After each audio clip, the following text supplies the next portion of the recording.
இன்றைக்கி நம்ம கத்திரி செடி எப்படி வளர்க்கலாம் அப்படின்னு பார்க்கலாம். கத்திரி விதைகள் வந்து நம்ம விதை நேர்த்தி செஞ்சு நம்ம வைக்கிறோம் அப்படின்னா நம்மளுக்கு வேரலுகள், தண்டல்கள், பூஞ்சான் இந்த மாதிரி வராது. நான் அந்த மாதிரி பண்ணலை இப்போதைக்கு. இந்த விதைகள் வந்து ரொம்ப சிறியதாக இருக்கும். நம்ம இதை மேலே அப்படின்னு நம்ம தூவிட்டு மண்ணால் கவர் பண்ணிக்கலாம். இதுக்கு மண்கலவை வந்து நம்ம உரம் கலந்த மண்கலவை, கவுடங் இருந்துச்சுன்னா எடுத்துக்கலாம். இல்லை கம்போஸ்ட் இருந்தாலும் நம்ம கலக்கி வச்சுக்கலாம். தண்ணி வந்து நம்ம ஊற்றிடலாம். வறட்சி தாங்கி வளரக்கூடிய செடி வந்து பார்த்திங்கன்னா ஒரு 7 days ஆகுது. 7 daysல நம்ம போட்ட சீட்ஸ்லாம் வந்து ஜெர்மினேட் ஆகி சின்னதாக பேபி பிளான்ட் வந்திருக்கு.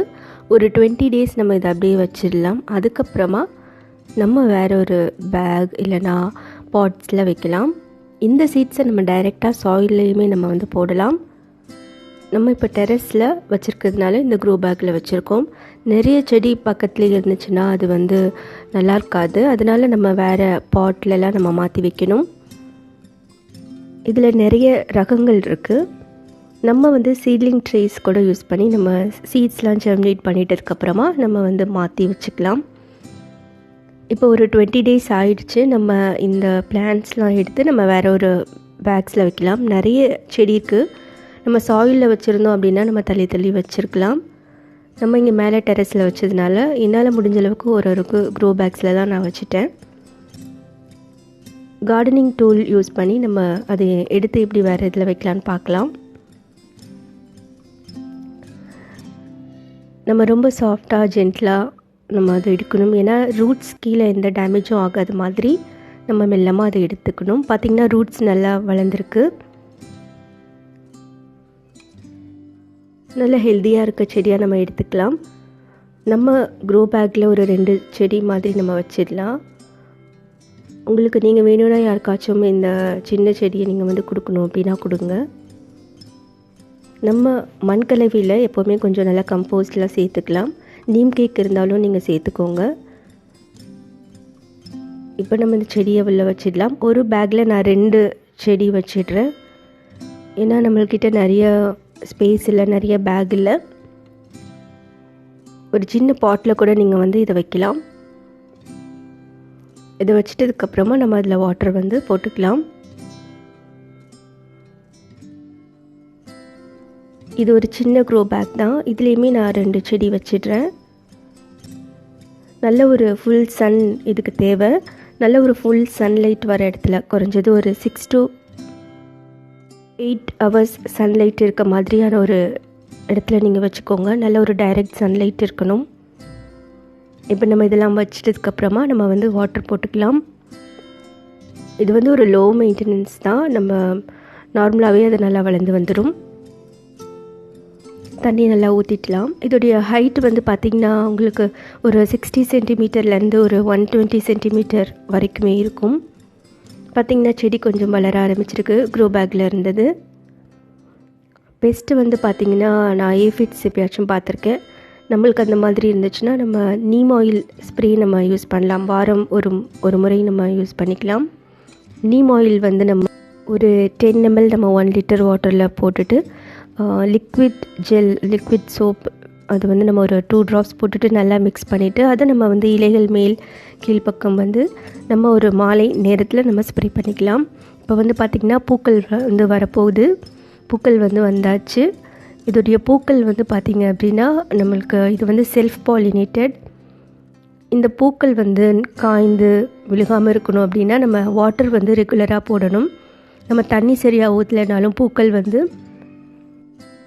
ட்ரை ஆகி கீழே விழுந்துடும். அப்படி ஒரு வேளை பாலினேஷன் நடக்கலை, மகரந்த சேர்க்கை நடக்கலை அப்படின்னாலுமே பூக்கள் வந்து கீழே வந்துடும். நம்ம பூக்களில் காய் செட் ஆனதுக்கப்புறமா அது எப்படி படிப்படியாக வந்து க்ரோ ஆகுது அப்படிங்கிறத நம்ம இப்போ பார்க்கலாம். பூக்களில் 2 வித்தியாசமான ஃப்ளவர் இருக்குது. இதில் பார்த்திங்கன்னா உங்களுக்கு எல்லோ கலரில் லைட்டாக க்ரீன் கலர் மாதிரி இருக்கும். இன்னொரு ஃப்ளவரில் பார்த்திங்கன்னா அந்த மாதிரி இருக்காது உங்களுக்கு. பட் இது வந்து காற்றுனால அதுவாக இயற்கையாகவே மகரந்த சேர்க்கை வந்து இதில் நடைபெறும். காய் செட் ஆகிடுச்சு பார்த்திங்கன்னா உங்களுக்கு தெரியும். இந்த இடத்துல கொஞ்சம் லைட்டாக தடிமனாக இருக்குது அப்படின்னா நம்மளுக்கு காய் வந்து செட் ஆக ஆரம்பிச்சிருச்சு அப்படின்னு அர்த்தம். நம்ம உரம் வந்து பார்த்திங்கன்னா ஒரு 15 நாளுக்கு ஒரு வாட்டி கவுடங் இல்லைன்னா கம்போஸ்ட் மேலே இருக்க சாயிலை வந்து லைட்டாக நம்ம வந்து லூஸ் பண்ணிவிட்டு அதுக்கப்புறமா நம்ம போடலாம். நான் இதில் பனானா பீல் வாட்டர் போட்டிருக்கேன், அதே மாதிரி லிக்விட் சீவீட் சொல்யூஷன் போட்டிருக்கேன், மஸ்டர்ட் கேக் ஃபெர்டிலைசர் போட்டிருக்கேன். என்கிட்ட என்ன இருந்துச்சுன்னு அது போட்டேன். நீங்களும் உங்ககிட்ட என்ன இருக்கோ அந்த மாதிரி நீங்கள் ஃபெர்டிலைசர் போடுங்க. பார்த்திங்கன்னா கொஞ்சம் கொஞ்சமாக க்ரோ ஆகாது. இந்த பக்கத்தில் இருக்க பூவுமே அது வந்து காய் செட் ஆகிருக்கு. தேவையில்லாத செடி ஏதாவது புதுசாக வந்ததுன்னா அதை நம்ம ரிமூவ் பண்ணிடணும். இல்லைன்னா நம்ம போடுற உரம் வந்து அதை எடுத்துகிட்டு அந்த செடி வந்து வளர ஆரம்பிச்சிடும். பூக்கள் வந்து அதிகமாக பூத்துச்சு அப்படின்னா அது வந்து மகரந்த சேர்க்கை நடந்ததுக்கப்புறம் காயாக வந்து அது நம்மளுக்கு மாறிடும். நிறைய பூக்கள் வந்து வந்திருக்கு. ஒரு 50லேருந்து 120 நாள் வரைக்குமே நம்ம அறுவடை செஞ்சுக்கலாம். நம்ம விதைக்காக வேணும் அப்படின்னா ஒரு சில நல்லா ஹெல்த்தியாக இருக்க கத்திரிக்காய் நம்ம செடியிலே விட்டுடலாம். அது நல்லா பழுத்ததுக்கப்புறமா அதில் இருக்க விதைகளை நம்ம வந்து சேகரித்து வச்சுட்டு நம்ம அதுலேருந்து புதிய செடியை நம்ம உருவாக்கலாம். லீவ்ஸ் எல்லோவாக இருந்துச்சு அப்படின்னா நீங்கள் அதை ரிமூவ் பண்ணிக்கோங்க. காய்கள் வந்து கொஞ்சம் பெரிதாக ஆரம்பிச்சிருக்கு. கத்தரி செடி வந்து வீட்டில் ரொம்ப ஈஸியாக க்ரோ பண்ணலாம். பார்த்திங்கன்னா எல்லா செடியிலையுமே காய்கள் வந்து வர ஆரம்பிச்சிருச்சு. சில நேரங்களில் நான் இதில் மாவு பூச்சி பார்த்துருக்கேன். அப்படி ஏதாவது இருந்துச்சு அப்படின்னா நீங்கள் இஞ்சி பூண்டு பச்சை மிளகாய் வேப்பிலை இதெல்லாமே நம்ம சேர்த்து அரைச்சி நம்ம போடலாம். இல்லையா நீம் ஆயில் வந்து போடுங்க, அது மட்டும் பார்த்துக்கோங்க. காய்கள் ஓரளவுக்கு பெரிதானதுக்கப்புறமா நம்ம உடனடியாக அறுவடை பண்ணலாம். ரொம்ப நாள் நம்ம செடியிலே வச்சுருக்க வேண்டாம். இப்போ ஓரளவுக்கு நல்ல பெருசாகிடுச்சு. இதை நம்ம ஹார்வெஸ்ட் பண்ணிக்கலாம்.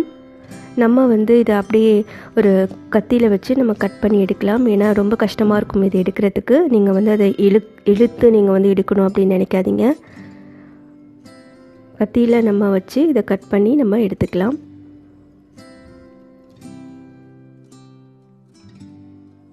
நிறைய நாட்கள் நம்ம செடியிலே வச்சிட்டோம் அப்படின்னாலும் நல்லா இருக்காது. இந்த ஒரு சின்ன க்ரோ பேக்கில் நம்ம 2 செடி வச்சோம். அதுலேருந்து ஓரளவுக்கு காய் இருந்திருக்கு. திருப்பியும் பூக்கள் இருக்குது. அது திருப்பியும் காய் செட் ஆகும். திருப்பியும் நம்ம அதை வந்து நம்ம ஹார்வெஸ்ட் பண்ணிக்கலாம் சில நாட்கள் கழித்து. இப்போ இது இன்னொரு இதில் நான் வச்சுருந்தேன். இதுலேருந்தும் நம்ம எடுத்துக்கலாம். ரொம்ப ஈஸியாக க்ரோ பண்ணலாம். நிறைய சத்துக்கள் இதில் இருக்குது. நம்ம வீட்டிலேருந்தே ஆர்கானிக்காக நம்ம இந்த கத்திரிக்காய் நம்ம க்ரோ பண்ணியிருக்கோம். உங்களுக்கு பிடித்த வெரைட்டி நீங்கள் க்ரோ பண்ணுங்கள். இந்த வீடியோ வாட்ச் பண்ணதுக்கு நன்றி. தேங்க்யூ. பாய். Take care.